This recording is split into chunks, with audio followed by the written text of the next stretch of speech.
So JoJo's Part 7, Steel Ball Run, is finally here, or it would be if Netflix would get their crap together.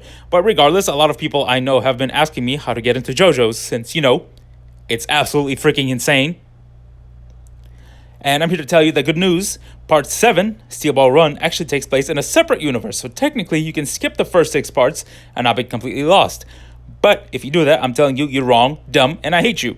So I'm here to compromise. I'll tell you enough of the story to get you caught up, and people, JoJo's fans won't absolutely crucify you.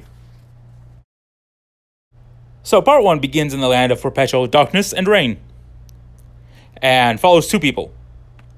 Who is a spoiled rich kid who is hated by his dad, loved by his girl, and has a dead mom. So, a typical English childhood. And the other person we follow is Diego, who is broke and an asshole, out here playing money for chess. Eventually, Diego gets adopted by the Joestar family and decides to immediately, and for no reason at all, be an asshole. He kicks JoJo's dog, beats JoJo's ass, and even kisses his girl.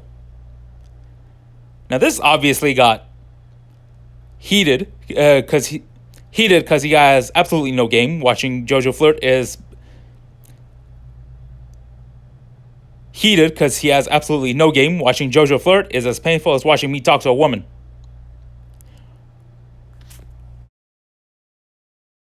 Regardless, JoJo beats the asshole tendencies out of Diego for the next 10 years.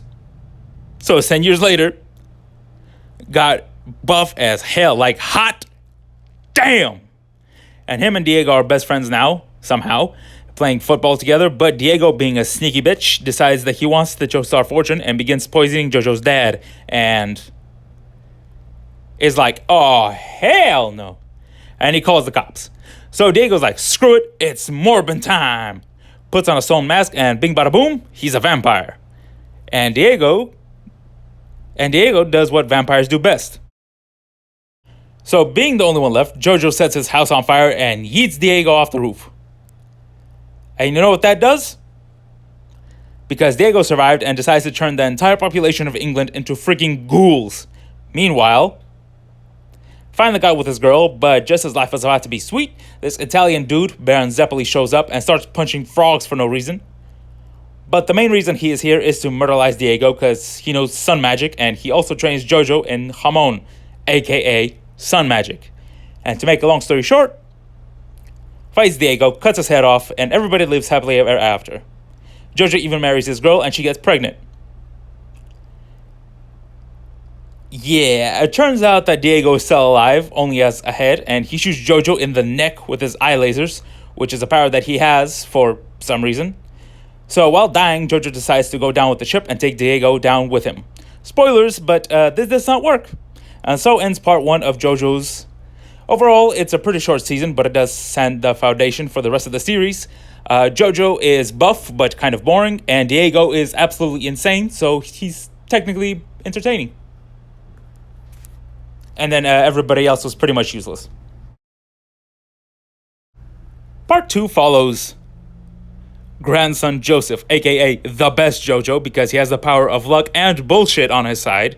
He's freaking hilarious. For example, he fights a vampire in the middle of the street, pulls out a Tommy gun to light his ass up as a distraction to plant grenades on his back. It's absolutely ridiculous, but hilarious nonetheless.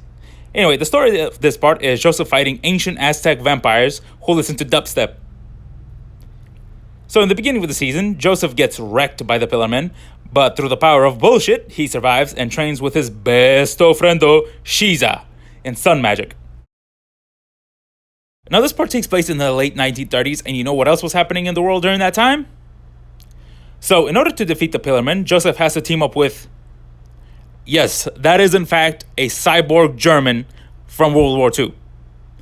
Anyway, Joseph manages to defeat each of the Pillarmen one by one using a well, a piece of string, and a Molotov cocktail, respectively. There's some Tom and Jerry levels of tomfoolery. Anyway, the only Pillarman left is Cars, and he manages to upgrade himself into a super vampire, giving him the powers of every living creature, and he proceeds to expeditiously make a rabbit squirrel. Now, I'm gonna need you guys to lock in, because the way Joseph defeats this super vampire that's not affected by sun magic needs to be studied. So the first thing Joseph does is Jojo then steals a plane, and if you know anything about Joseph, and basically Jojo's grand plan is to yeet himself into a volcano, taking Cars with him, and everything goes according to plan, except Cars survives somehow, and being out of options, Joseph sets the volcano off prematurely, yeeting them both into space because otherwise there's no way to defeat Cars, because he's the strongest villain in the series. And then just to rage bait him, Joseph says that it was all part of his. Joseph says that it was all according to plan. Cars gets yeeted into space, cursing Joseph the whole time. After that, Joseph crashes his own funeral, manages to get himself a shorty, and so yeah, this is my favorite part by far in the entire series. And it is extremely difficult to try to edit all this because this part is hilarious. Like, I want to put in all the memes. Unfortunately, I can't because copyright's a bitch. Anyway, moving on to part 3.